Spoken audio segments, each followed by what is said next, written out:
Every founder or really successful entrepreneur that I have interviewed, every one of them has some type of trauma in their background, and they've turned that to rocket fuel to grow their businesses and excel and get better. Welcome to Pod Junction Podcast. I'm Sada Fainin, and this is the show where business leaders share how they use podcasting to grow, connect, and build their brand. Today, I am speaking to Roger Martin. Roger is the co-founder of Rockbox Fitness and Beam Light Sauna, where he's built two powerhouse franchise brands. He's also the CEO of Rockbox and the host of the Thrive More with Roger Martin podcast. This is where he shares high-impact insights on business growth, leadership, and entrepreneurship. Welcome to the show, Roger. It's great to have you with us. Oh, thank you for having me. It's my pleasure. Thank you. So, first question, your podcast focuses on business growth and leadership.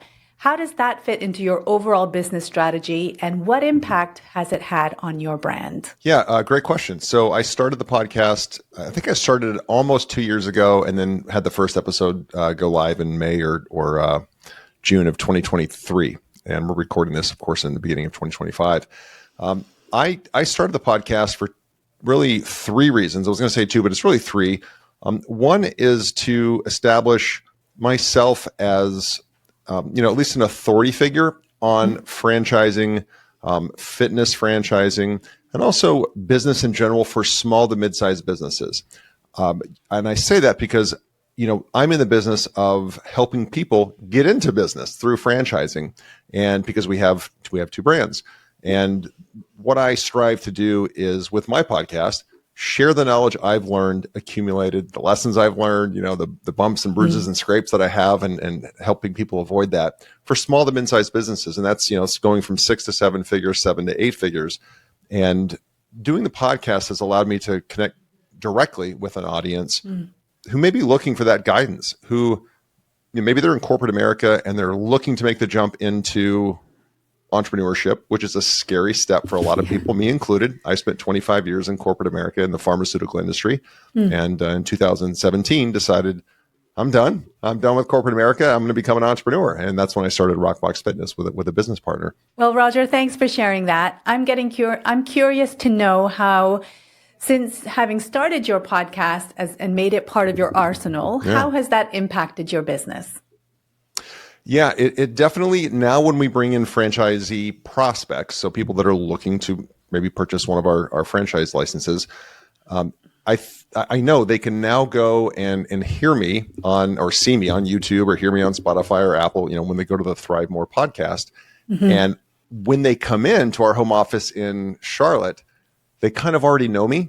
They've gotten to know my personality. They've gotten to know how I think and how I approach business, because they're going to be in business with me for a long time, for at least 10 years plus 2 5-year renewals. So it's a great way, a podcast is a great way for a founder, a CEO, a business leader to allow potential prospective customers, partners, clients, whatever you want to call them, get to know you before you ever start doing business together. And I don't want to use the word edify. I think that's a pretty strong word, but to edify, to just show the CEO or the business leader in a light that will allow a person that is looking to do business with them to understand them better. And okay, this guy, this gal knows what they're doing. They've done what I want to go do. So I can look to them as a mentor. I can look to them as a guide through this process. And I've found that podcasting has allowed that. So it's really, it's validated my experience in an audience's eyes. It's allowed us to promote the brand. I mean, clearly I'm wearing a Rockbox pullover today, with the brand loud and proud on this podcast. So it's allowed us to get the brand out in front of other people. And then the third thing is I do have a book that I wrote in 2024. It's called An Insider's Guide to Business, Secrets from an Entrepreneur's Playbook. It's available on Amazon. You just type in Roger Martin. There's another Roger Martin that publishes, by the way. So you have to type in Roger Martin and then An Insider's Guide to Business. But that book is, it's packed with, again, how do you go from 6 to 7, 7 to 8 figures? I have been part of billion-dollar companies in leadership roles, and I have been a president for a company that we took from 45 million to 210 million and sold it. But on my own founding, founding my own companies, I've only gotten to 8 figures. I've not gotten to 9. So my advice is, how do you get from 6 to 7, 7 to 8? If you want to go to 9 or a billion, Elon Musk has got a great book, right?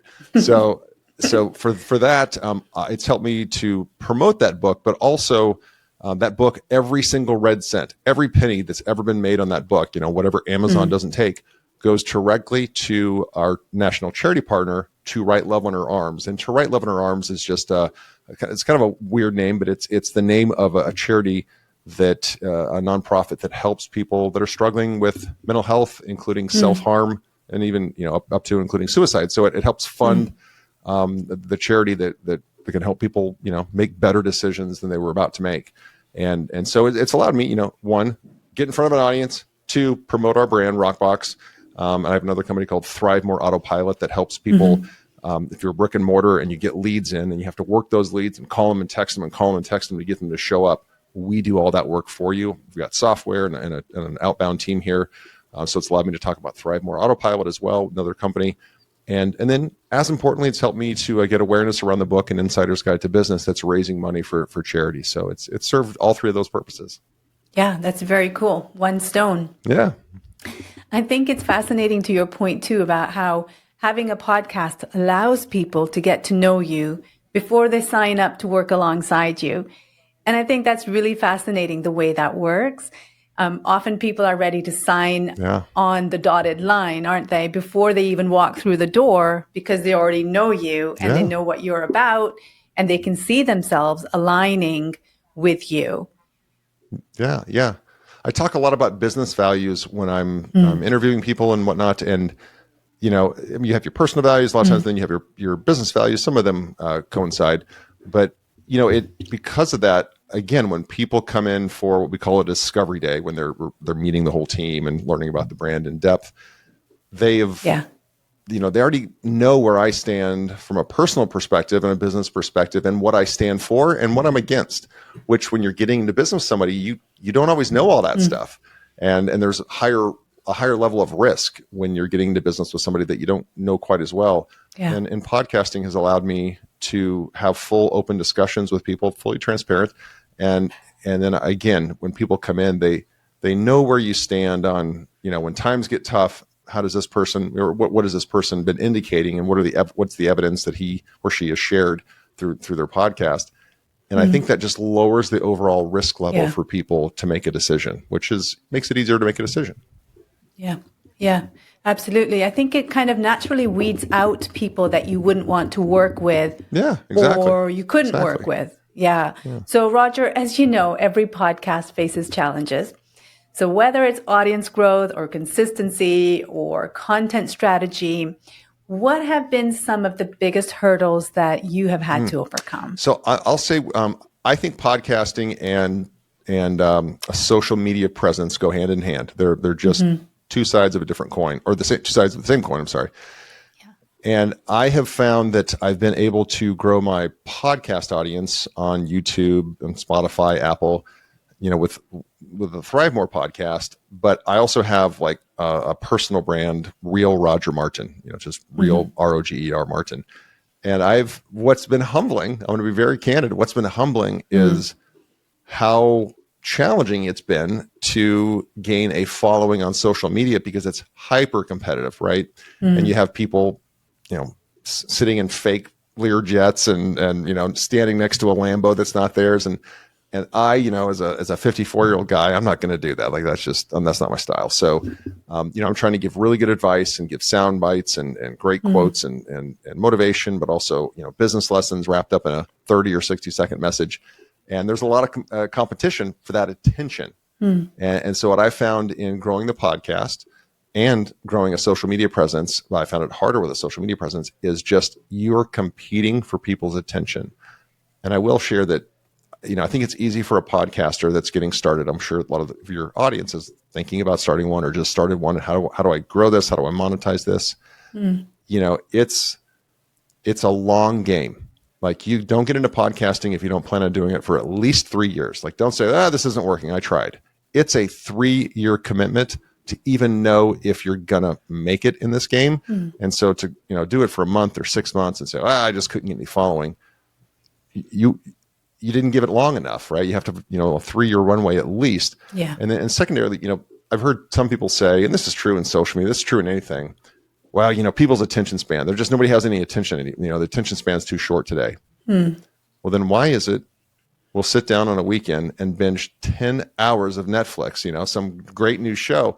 Now, our attention span's fine. It's just the quality that we expect to trade our attention for is that bar is so much higher now. The bar to get your attention, to get my attention, to get anybody's attention, the quality that you have to offer for that attention, that commodity that is attention is so much higher than it used to be, and I have just accepted that no, the attention spans are the same. Yeah. I'm going to have a higher quality product and message than you may have had to had 10 years ago. Why do you say 3 years? So honestly, I'm quoting somebody who had a consultant for their podcast. So that is kind of third party. But they just said, look, man, you got to get in this for 3 years because the first year you're learning what to do and you're starting to build an audience. The second year, you're really starting to build an audience. And the third year is, you've really come into your own. You should have come into your own as a host and learned really how to interview people and have good quality, deep discussions, not surface level discussions, and real authentic discussions. And then in that third year, really is the time, my experience is the time that you can start to look to monetize that, which I'm just getting into my third year now. So and I didn't start the podcast to make money off the podcast. And again, I gave you the 3 reasons why I did it. But at some point, you'd like, hey, I'd rather not have this, tens and tens and tens of thousands of dollars a year expenditure for a producer and because I have a professional producer that does all that. So there's certainly software that can help you with it, and you can save a lot of money that way. But I've chosen to outsource that, and I like that approach. But I also would like to I would like to be able to offset that cost. So I don't even need to make money on the podcast. I would just like to break even on the podcast. And this coming third year will be probably the time that I get a sponsor or 2 or 4 or whatever, and help defray that cost so I can continue to do this without it, keep paying for it. Yeah, that's really interesting. And to your point about the 3 years, I find that really intriguing. I'm going to look into that a bit more. Well, and just, it's anything, right? Like we're such a quick dopamine hit society. I want that hit right now. Okay, well, this isn't, podcasting isn't new. It's been around for 15 some years now, or if not longer. Yeah. And you can't, anything, if you're going to get good at anything, you've got to apply yourself for a while. And if you want to build an audience today, it's going to take longer than it used to. And I think too often, so many people, this is in every aspect of life. And this is like a life lesson that happens to apply to podcasting, but you have to show grit. You have to show tenacity. I don't like the word grind, because grind is like metal parts together and something's going to break. And, as human beings, we can't just grind nonstop, but we have to show grit, tenacity. We get knocked down, we get back up. And if you don't have the audience size that you want, or whatever it is, well, then figure out a different way to go, to approach it, but don't quit. That's what there's the message. Just don't quit. Yeah, no, that's good. What's one lesson you wish you knew before launching your podcast? Good question. It's not a fair answer, right? Because anybody listening that hasn't started one is going to say, "Oh, it's too late." No, but I would say I wish. Well, the lesson is, why didn't I start this back in 2013? I saw a video from. So in 2013, I would have been 43, and I saw a video from Gary Vaynerchuk. I'll never forget this. And he was like, "I'm telling you, quit talking about it, quit thinking about it. Grab your phone and make have some quality content, but make a post." And then make another one, and then make another one, and never stop. And that was 2013. And I was like, I'm 43. I don't do that. That's a young man's game, so to speak. And then in 2022, 23, I started making posts on LinkedIn and started, making posts on social media and started sharing what I was thinking and how I was approaching business and, how I was overcoming an obstacle and even some personal stuff so people could get to know me. And it's funny how effective that's been, even with a small audience, if it's a targeted audience. And I just wish I would have heeded that advice many years ago. So the lesson today is, if you're hearing this podcast and you don't make posts and you don't put yourself out there, and I'm not talking about what you had for dinner or, here's a picture from a bridal, shower I was at, like that's okay. But if you want to grow a business presence, then start making high quality posts and just keep a journal of things you think of and like, I can turn that into a post and that would help somebody, right? It has to help somebody. And don't make a pitch or an ask in your post, just post value.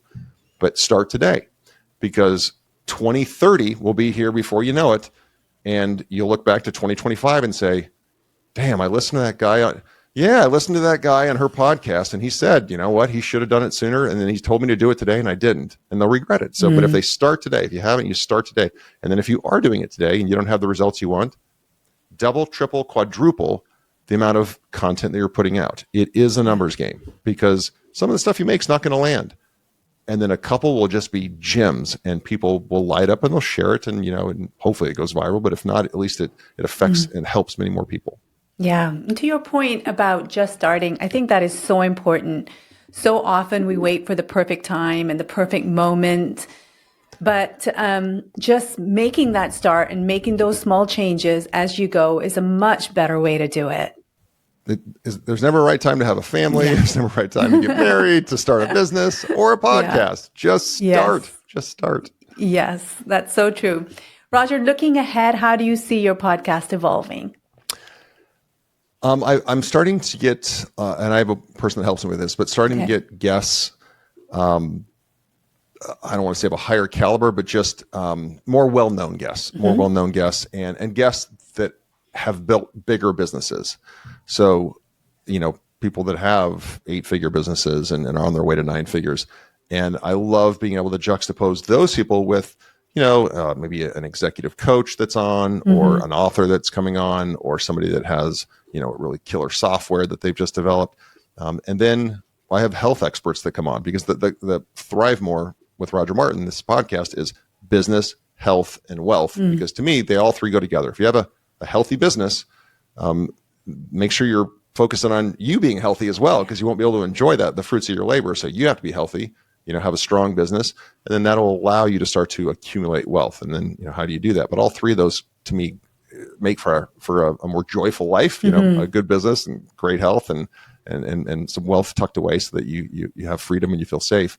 So I talk about all three of those, and I don't see me changing that. It's not a political show. We don't care, but we do get serious and deep about, how people, how was this founder raised? Do you have a chip on your shoulder? Yeah.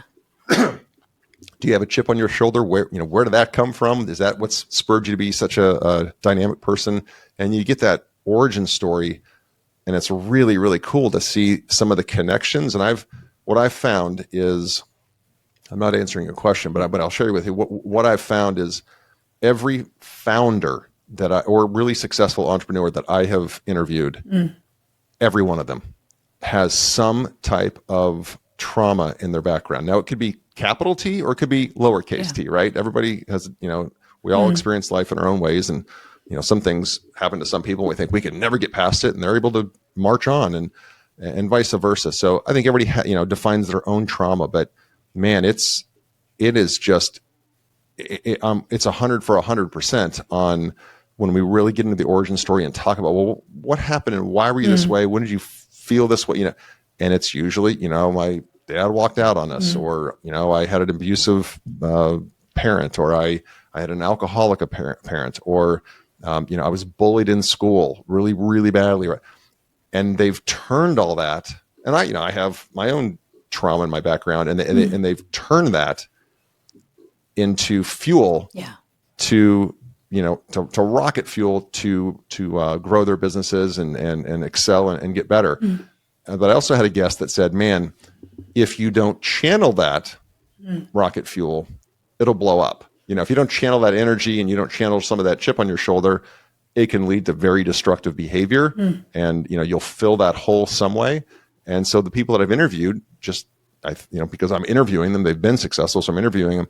They have, through themselves or a higher power or whatever, been able to channel that consistently, that energy that I was wronged or whatever it may be into, and that's why I'm going to prove everyone wrong, or I'm going to prove myself right, or I'm going to, whatever it may be.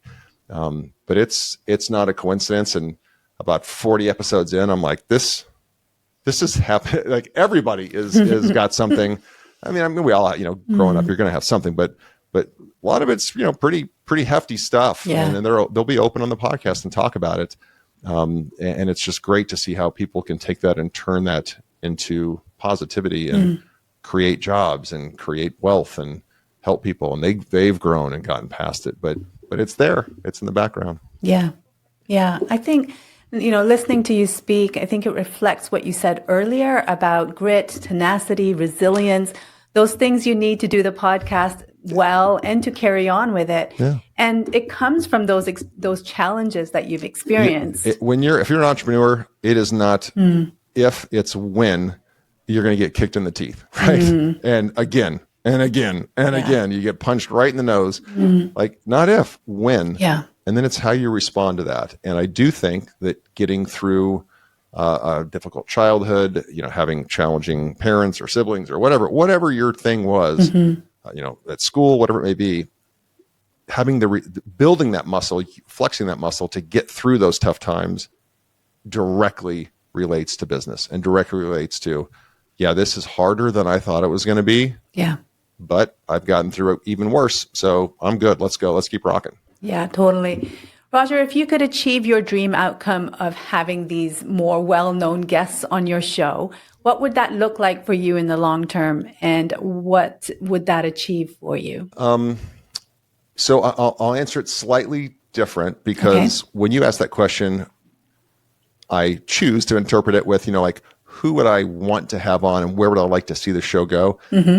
This, listeners to me, what the hell is this? But I'm a huge live music fan. I grew up as a musician when I was in my teens and 20s. I played in live bands and, bar bands and toured around the city and stuff. But, and I love that. And I'm once a musician, always a musician. So I love live music. I'm a child of the 80s. So I love, arena rock and hard rock and all that stuff from the 80s and Guns N' Roses and Aerosmith.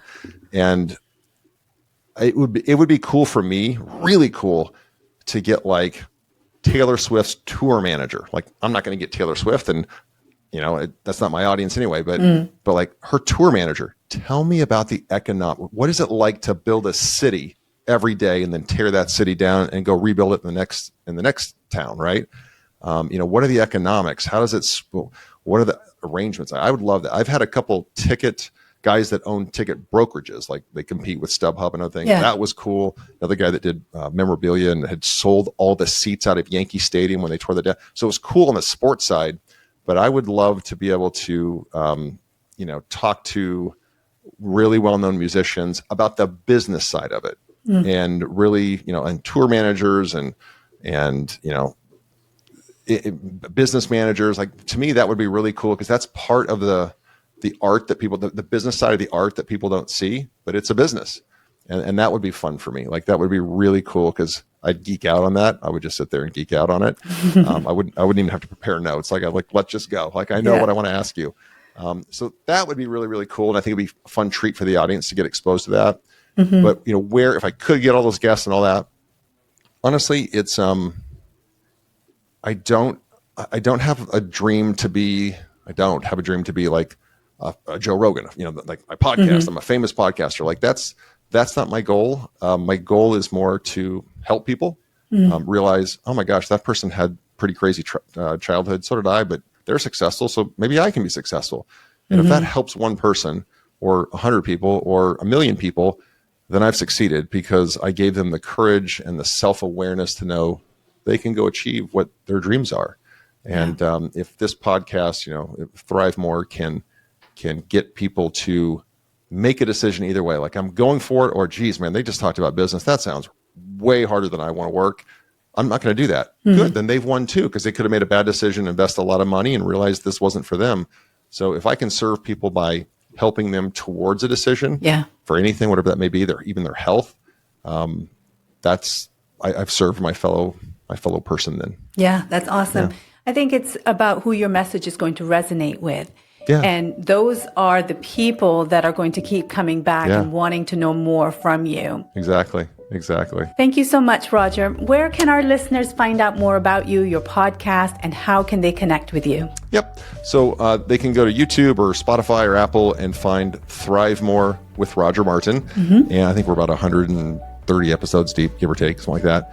And then they can go on the socials. They can follow me at Real Roger Martin, just Real Roger Martin on any of the socials on LinkedIn and stuff. And then if they want to check out our brands, Rockbox Fitness, Thrive More Autopilot, and some other things we're working on, they can go to thrivemoorebrands.com, and that'll give them a peek into all the stuff. And if they're interested in franchising, there's no pressure. Just if they're interested in franchising, we have a bunch of free resources on there, and an ebook I think that's free, and some other stuff just to understand what franchising is, and is it something they should check out. Awesome. Thank you, Roger, so much for joining me today. It's been great hearing about your podcasting journey and learning from your insights. Oh, it's been my pleasure. Thank you for having me. Well, that's a wrap on today's episode. If you're ready to grow your business through podcasting, I'd love to help. Please feel free to connect with me on LinkedIn, and also do reach out to Roger as well and get to know him, his brands, and his podcast. So from Roger and from me, thank you for listening, and I'll see you next time. Bye for now.